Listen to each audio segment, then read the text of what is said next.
Good morning, good people. Good morning. Today is Tuesday, January 21st, 2025.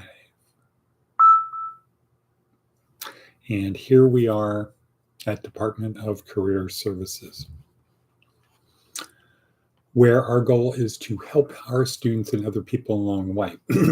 I was just having a moment of parallel thinking about tomorrow's wraparound luncheon for our orphans and widows, for the people others call the homeless. Our lunch for that tomorrow. Good morning, what not a bebé, buenos dias. Buenos dias, correct. So, but here we are today, Tuesday. And we're here to help our students and other interested people on their journey through this life, which we do through the podcast. And the more important thing is the worksheet down below. Please subscribe, click on the bell, share, you know the thing. This is now day number 2 of our new president, President Trump. Return of the King is the meme I saw on X.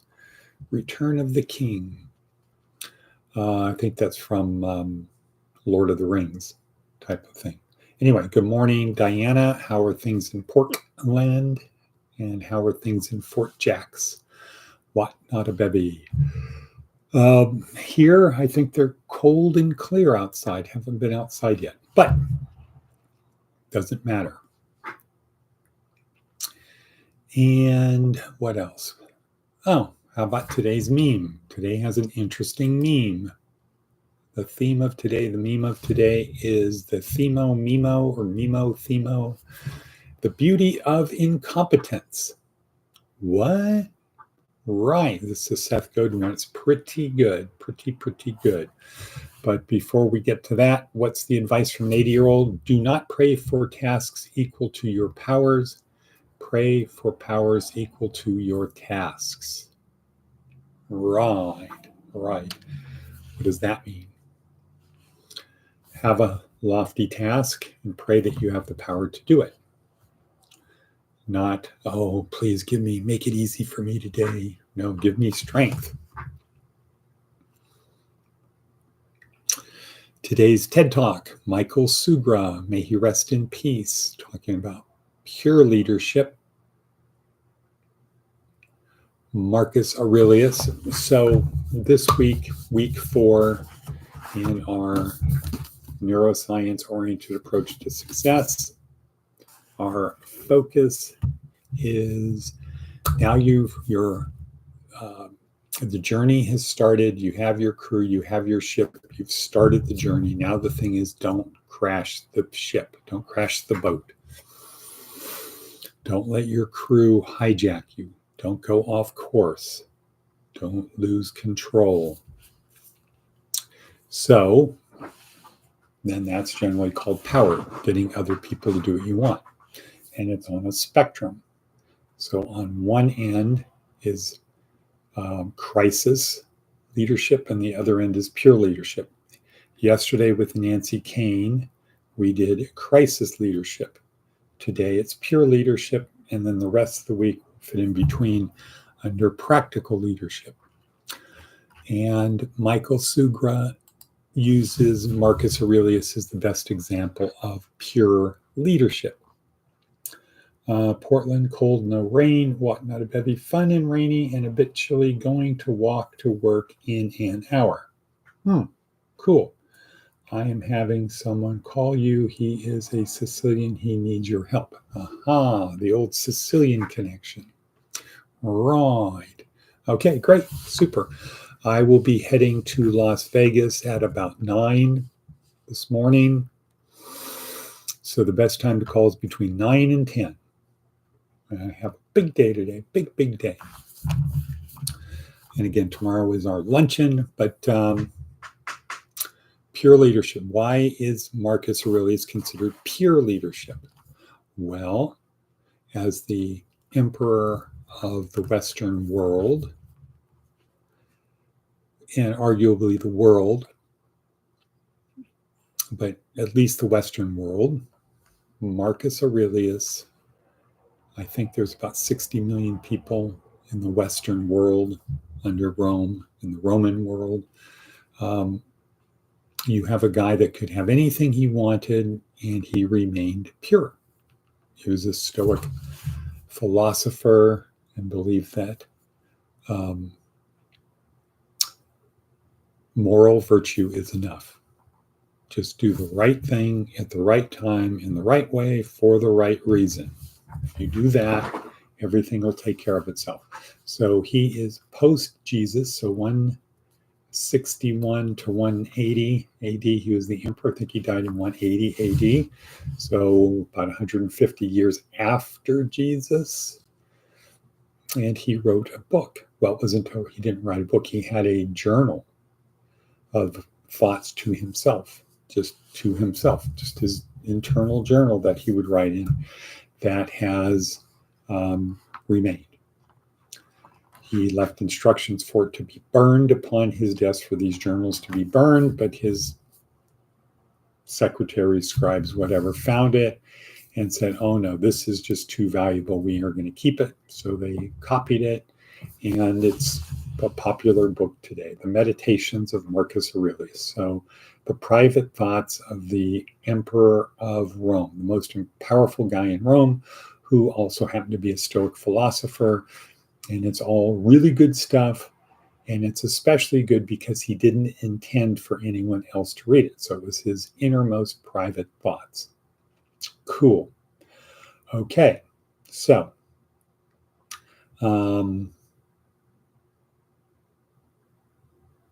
yeah, just thinking about our themo memo. The beauty of incompetence. And then maybe we'll talk about why this is important. Why it's important in your journey through life to participate in this on a daily basis. Let me talk about that for a second.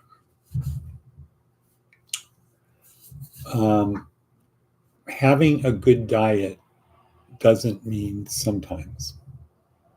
Being physically fit doesn't mean sometimes.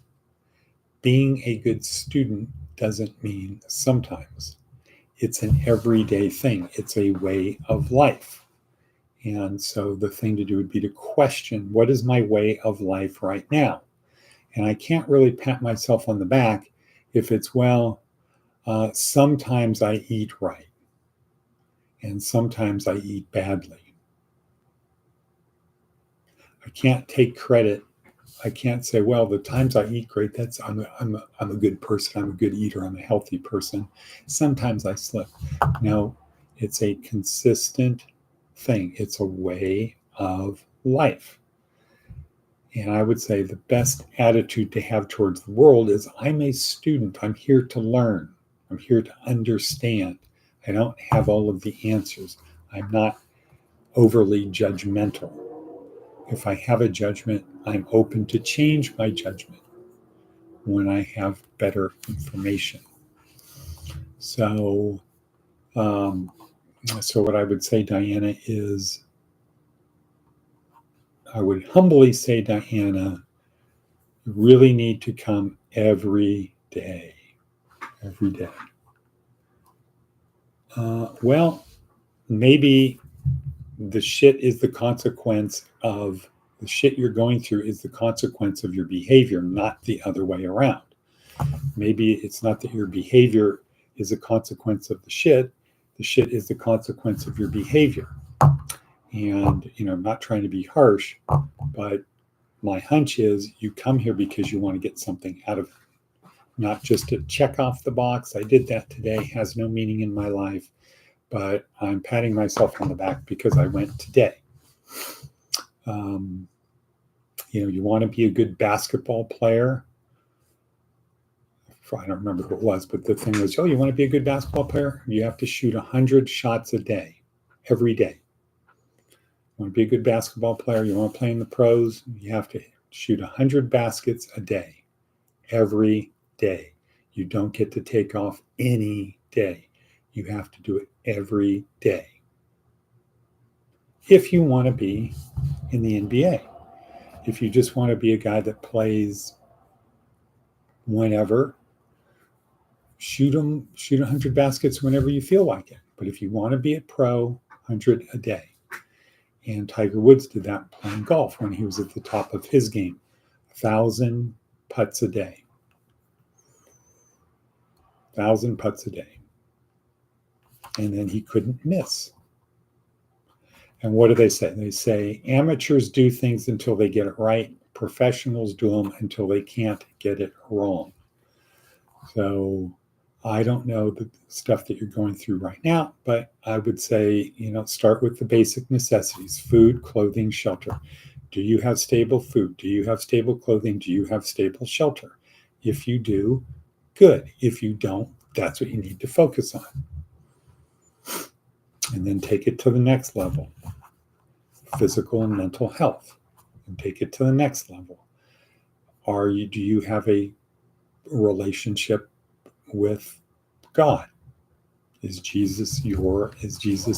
believe Jesus to be the creator incarnate? Not your savior. That's a different thing. I don't think Jesus thinks he came as the savior. I think he thinks he came as the teacher, the creator incarnate, who said, if you want to be with the God, if you want to be with my dad and me, do these things. Okay, anyway, off on a tangent. Let's talk about the beauty of incompetence. And we'll go to Seth Godin. Kinds of incompetence. The second worst is the unaware sort. The work doesn't meet the spec, and we don't even realize it. The worst is uncaring. We know the work doesn't meet spec, but we don't care to fix it. But there are other varieties, and some are worth seeking out. There's the incompetence of creativity and art, where the spec isn't the point, right? It's to be creative and create art. And there's the dawning awareness of incompetence that comes from learning. We didn't realize we could do better, and then we discovered we can. That's a critical step on the path to do better, to better. Okay, so the beauty of incompetence is once we realize that we can do better. And so on a personal note, I look back and I can think of, why am I going to school at the age of 67? Or when I started 66, why would I go back to school at the age of 66, graduate school? Even, not low level, but, high level graduate school. Why would I do that at the age of 66? And when I think about it, I always liked school. I always liked this state right here, that realizing there's more out there. There's more to learn. Wow, there's this whole bit of stuff. If I know it, it can make my life better. Cool. So that's all I have to say about that. We're 14 minutes in. Okay, well, basic necessities: food, clothing, shelter, and phone. You need to have those things. You need to have electricity to charge your phone. But what I think I would say to anybody, including myself, focus on basic necessities first. Basic necessities first: food, clothing, shelter, phone, ID, ATM card, stuff like that. Just basic necessities that you need to get through life. Got to have the ability to send and receive money. Okay. Well, let's see. What not a bevy? You're heading to work in the rain. I will be heading to, as I said, Las Vegas soon, see Dr. Linden. Then I have another meeting, and then off to see Susie Saline at her studio to see if we can line up stuff. Yes. Yes. Okay. Well, we're going to call it a little bit early today, 15 minutes in. I'm going to try to do better. Yes, umbrella. Yeah, nice. Do you wear a hat, cap? Had a real good birthday until they stole my phone. Well, again, let's see, I'm trying to think of where I heard it, where the focus is I'm always the victim versus I'm responsible. What kind of people would you be around where somebody would steal your phone? Right? How did that happen? I got a better one anyway. So how does that happen? That somebody steals your phone. You've got your phone in your pocket and somebody reaches in your pocket and steals your phone. Or maybe you set it down and they stole it. Lesson learned. Don't do that. Anyway, we got to get going. Have a good day. I want to say I appreciate and I acknowledge the energy it takes, the effort it takes to be here at 6 a.m. I know it's no small task. I don't want to minimize that or the other people who come on later. I don't want to minimize that. That is important. We need to constantly be doing just a little bit better every day. So it's showing up, repetition, and then it's getting something out of it, participating, doing something a little bit more every day. Okay, so then that begs the question, why did you leave your phone in your apartment? Realizing that if somebody stole your phone, it would be a big deal. When you're in survival mode mentality, when anyone is in survival mode, they don't leave valuable stuff behind to be stolen. Charge it at night. Don't be doing YouTube and stuff on it that burns down your battery, or get a backup battery charger. These are the kind of things you need to do because life gets really hard when, oops, I wasn't paying attention. I stepped out in the street and I got run over and I'm dead. I know. Okay. Shiva Sin Shalom.